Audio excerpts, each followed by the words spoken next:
Welcome to the Collaborative. I'm your host, Sydnee Walker, along with Erin Mulligan serving as guest co-host. Today, we are joined by Howard Cross. Cross is a former NFL player and Super Bowl champion with the New York Giants. Cross grew up in New Hope, Alabama, and played college football at the University of Alabama. He was drafted in the 6th round of the 1989 NFL Draft and played tight end for the Giants for 13 seasons, serving on the 1991 and 2001 Super Bowl teams. Although he is retired, he never truly left the Giants, as he is a sideline reporter for the New York Giants radio network, in addition to serving as an analyst on Giants First and 10 and reporting on the MSG network. In addition to broadcasting, Cross is a commercial real estate broker in New York/New Jersey for Cushman and Wakefield. Welcome. Hey, thanks for having me. I appreciate that. Nice intro. Thank you. So first up, we have Sid's This or That NYC edition. So I'll give you a few options and you'll tell me your preference and why. So first, subway or taxi?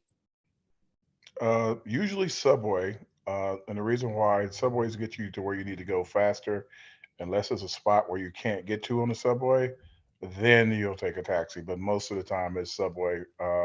Meetings, especially in the city when you're doing real estate, you have to be somewhere on time. Taxis, there's traffic. It's hard to get them sometimes, especially when it's raining. So you kind of go get down to the subway, you know the schedule, you're in and out, usually a block or two from where you're trying to get out to, and it works out perfectly well. Good choice. I feel like the last time I was in New York, I pretty much walked everywhere, but we had a large group, so it was kind of chaotic getting everyone on the subway. I can understand that. Yeah, if you're not used to it, it can be a little stressful, but for the most part, if I'm taking out clients though, we book an Uber, a black Uber Black, and get everybody in a big truck. There you go. Statue of Liberty or the Empire State Building? Um, I'd probably say the Statue of Liberty. I think that, in this country, especially in this time that we're living in with everything going on and so many different people and so many different weird political views, I think liberty is probably the thing that our country probably holds most dear. And I think it's bigger than just, you think of the Empire State Building, you think of it as a statement building in the city, and it's great. When you think of the Statue of Liberty, you think of what it's supposed to be for, giving you're tired, you're poor, you're huddled masses yearning to be free kind of moment. You're thinking about the all-encompassing, how the country's, was built on open arms and bringing everybody in and trying to make sure we all had a chance, the land of opportunity. And that's what the Statue of Liberty kind of means. Very insightful answer. Thank you for that. Next, it might be a tough one, but New York pizza or New York bagels? Pizza, definitely. I can get bagels in Jersey. Pizza's easy. Like there's a lot of great pizza joints in New York. It's a lot of fun.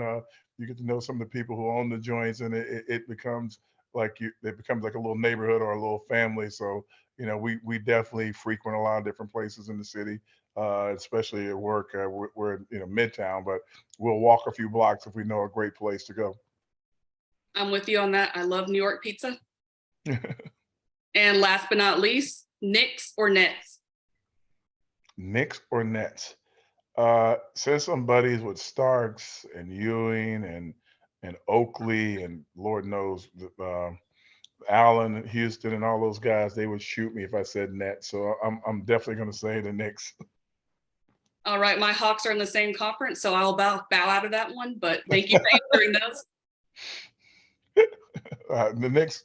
If you're in New York, they'll say a lot about the Nets. The Nets are pretty popular, but in my mind, the Nets are still a Jersey team. They just moved to Brooklyn. And now I will turn it over to Erin Mulligan. Hey, Howard, it's so nice to be talking to you again. How are you? I'm doing very well, Erin. How are you? Good. So I was wondering if you were going to say subway or taxi because I just despise the subway, but you gave a good explanation. It made sense. Yeah. So you got to get somewhere right away. You have to be on the subway. That's very true. I was just under a very sweaty man once, and I had to stand next to him, and I just never went back again. But you're on a crowded subway. I get yes. that. Yes. So, can you tell us about what your upbringing was like, and like where your football and sports loves originated? I'm a farm boy from Alabama. I'm from a place so small. If you drove through it, you're probably related to me. So that's how small it is. No street lights, no stoplights, just a couple stop signs here and there. So I kind of grew up on a farm, in a close knit community where everybody knew you. Everybody was a cousin here, or cousin there, or auntie this or auntie that, and you didn't know if they're your cousins or your auntie for real. So I grew up in that kind of a tight knit community. I grew up where you offered help to everyone. So if someone needed their windows washed, and she's an 80-year-old woman, kids would run to her house to make sure she got it done. Make sure Aunt so and so's windows are okay. Make sure so and so's gardens planted. Make sure so and so's yards cut. We made sure everybody was taken care of, and they took care of us. They fed us. They took care of us. So I grew up under the kind of thing where the village kind of raises a child. I grew up in kind of a village type scenario. It's kind of hard to live that way in New York, but that's kind of the mentality I have. Like, I try to surround myself with people that kind of embodies that village type society that makes you feel good to be around them, that that you can call on them, or if you're not doing something properly, they'll like, hey, let me talk to you for a minute. So that's how I grew up.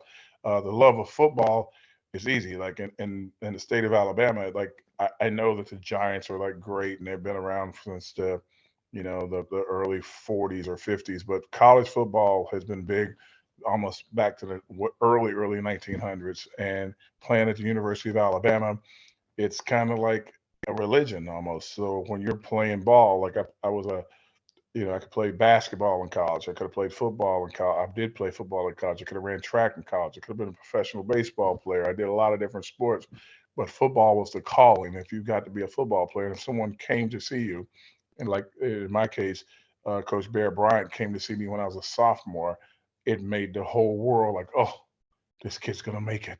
So it's kind of a different kind of world. Up here, you don't, I think when you think of New York, most fans are Notre Dame fans. They're not, New York fans. There's no New York football team, even though Syracuse is in New York. There's no big Jersey football team, and even though Rutgers is here in New Jersey, Alabama. When I went to school, there was like 12,000 kids. It's 47,000 kids now. So like it's a big business. Since Coach Saban's been on campus, I think he's made this university over $1 billion. So that's that's kind of what we grew up in. Like, even my son plays now today for Notre Dame. That's awesome. And that's very true because I come from a family of Notre Dame fans. So Yeah, very true. yeah. But speaking of Alabama, what comes after college for those top players is the draft, which we just watched a few weeks ago. Can you Mhm. tell us about your draft story? Because I feel like it's one of the best stories I've heard and sort of unexpected for someone who had a career like yours. I wasn't like, a big, my roommate in college was like the big draft prospect. Derek Thomas and I roomed together, especially every summer. We spent a lot of time together. So he was a big prospect. So I was kind of his tag along buddy when he was going on all these agent visits and stuff. And I thought it was really cool. And I really was like, I'm going to be a banker or something. I was studying finance in college. I'm done. So at that time, there was no big, hey, we're all going to meet together at New York and, wear nice suits to be on the draft. It was like, we were like, our agents are like, let's go to Vegas. I'm like, I'm I got class. He goes like, don't worry about your class. So the first day, Derek and all those guys, Troy Aikman, Derek, Barry Sanders, Deion Sanders, all those guys are getting drafted. I'm like, well, that's really cool. And then the next day, I'm like sleeping in bed, relaxing, and the phone rings, and it's Coach Parcells. He goes, "Hey, kid, what are you doing?" I'm like, "Nothing." I'm like, "Who's this guy with this weird accent?" And he's like, "I'm Coach Parcells." I'm like, "Hey, Coach, nice to talk to you. What's happening?" "We just drafted you. We'll see you in New York in 2 days." I'm like, yes, sir. Thank you very much. So I just, as a 6th round pick, I didn't really expect to be drafted. That wasn't my mentality. And I'm like, oh, sure. You want me to come play football? I'll do that. It's better than working on the farm. That's awesome. oh my gosh, I would be elated if Coach Parcells just gave me a phone call. Um, I don't think I would be able to talk actually, but like you said, you didn't really expect to be drafted, and it was, a whole unexpected experience. And then, you do get drafted, and a little while later, you're in a Super Bowl, and which winning a Super Bowl is every player's ultimate goal. And you got to say that you played in two and won one and lost one. What were those specific moments and championships like? What did they mean to you? It means the world to me. I think that, I have a different perspective on the Super Bowl because, as a kid, first generation civil rights baby, I didn't really live through a war.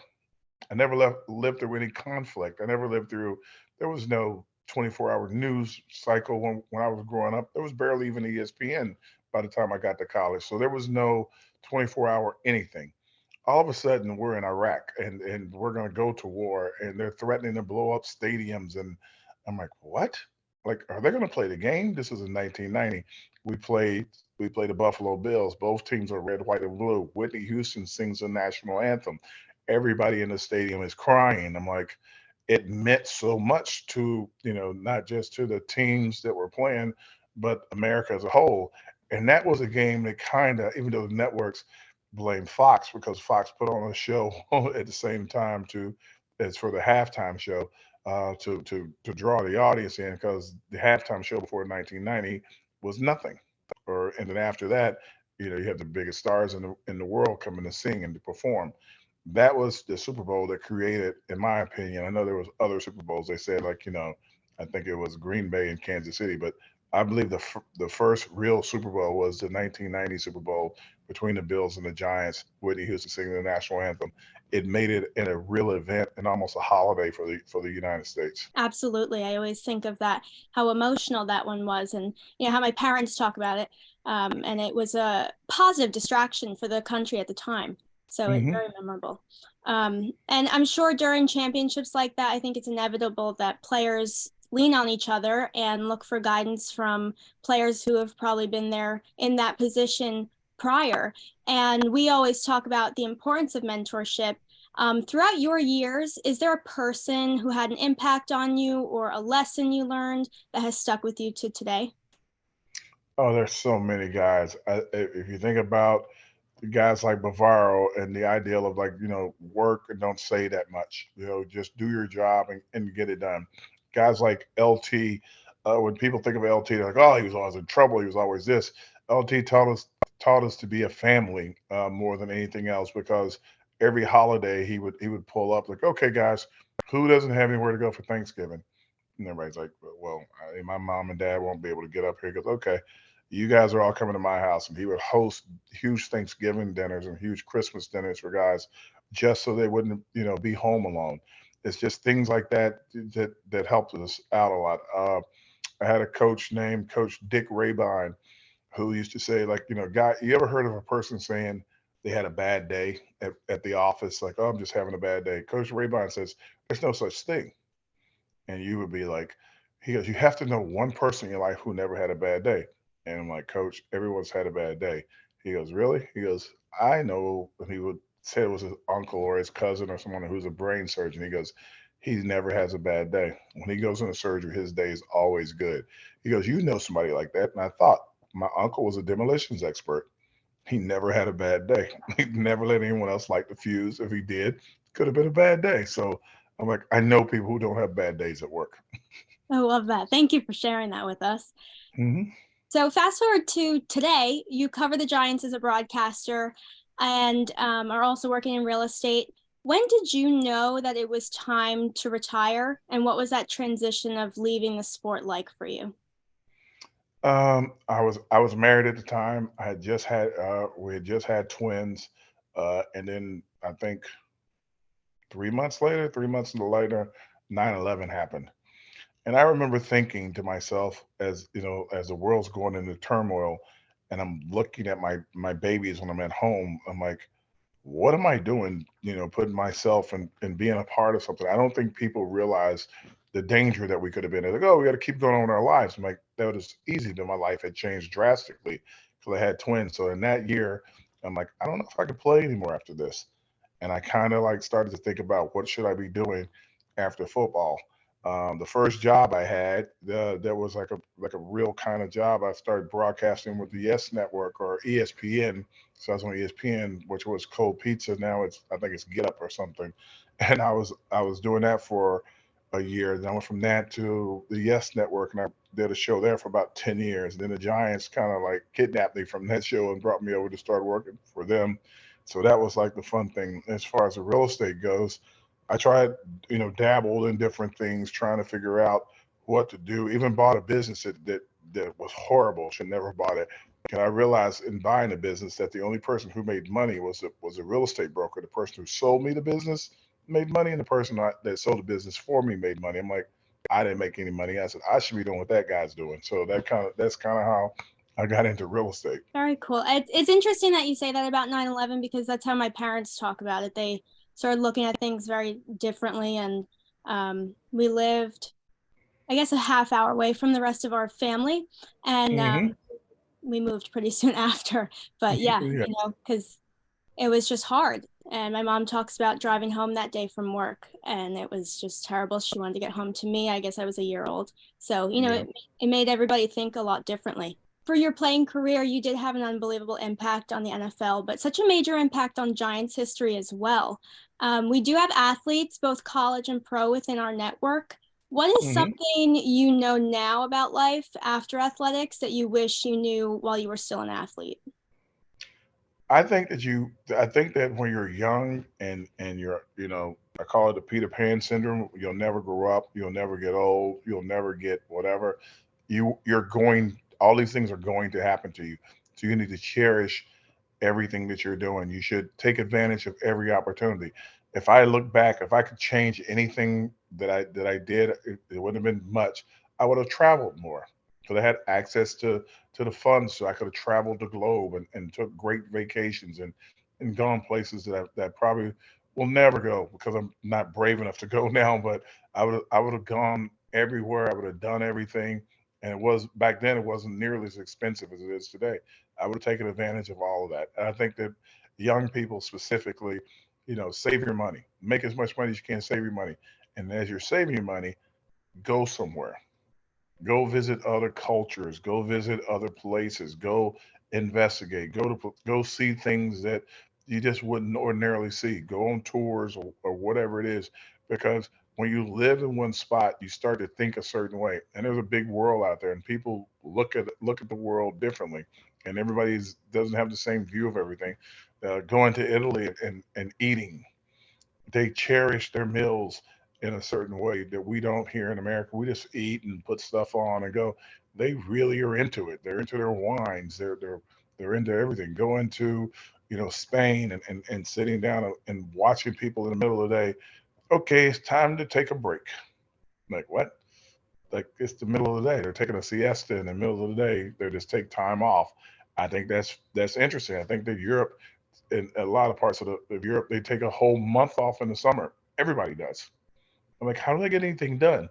We're here in the hustle and bustle, trying to grab and go, where a lot of the world is like they have different ideas of what that is. If we work to live, they live and they work.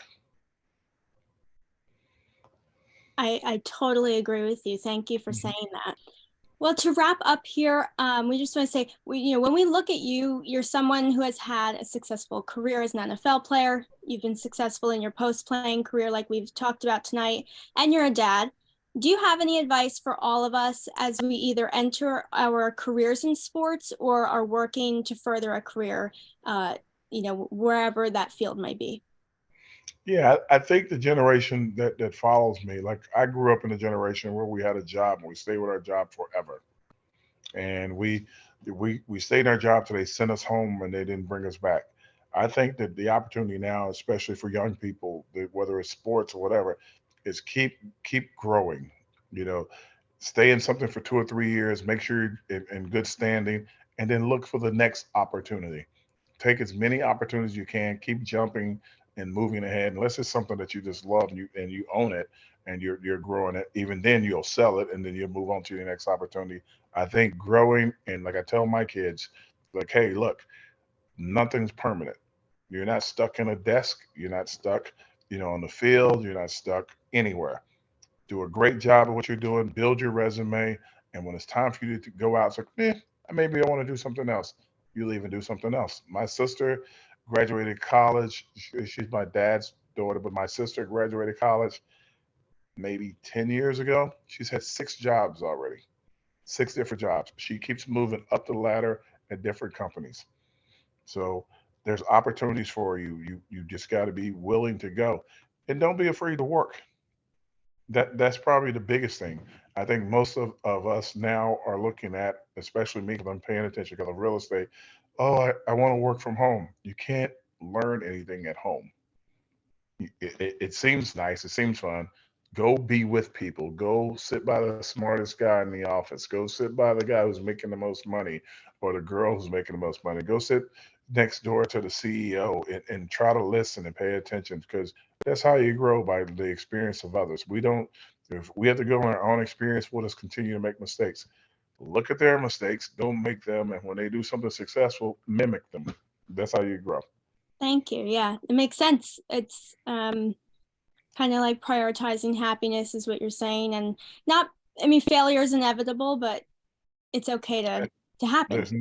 There's no failures. There's only opportunities to learn. Oh, I had an opportunity to learn today. So that's how that works. Howard, thank you so much for taking the time out of your busy schedule to join us tonight. It was really inspiring to hear about your journey. I loved your stories from your college days to the NFL and now post athletics. Just thank you so much for pouring into our group and giving us young professionals great advice. Yes, thank you for having me. And last but not least, I always remember this. It's a cartoon that I used to watch, and it was I think it was Naruto or something, and there was a big battle in it, and they were fighting their clones.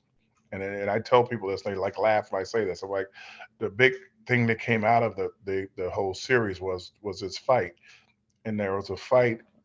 You're fighting yourself, and the guy stops the least of them and says, "Well, my clone can't beat me." And they're like, "What? We're dying here. They're going to kill us." They're like, "No, my clone can't beat me because he's my clone from yesterday. I'm better today than I was yesterday." So you're never the same any 2 days in a row, but make sure every day you get a little better. I love that 1% better each day. There you go. Have a good one. Thank you, Howard. Thank you so much.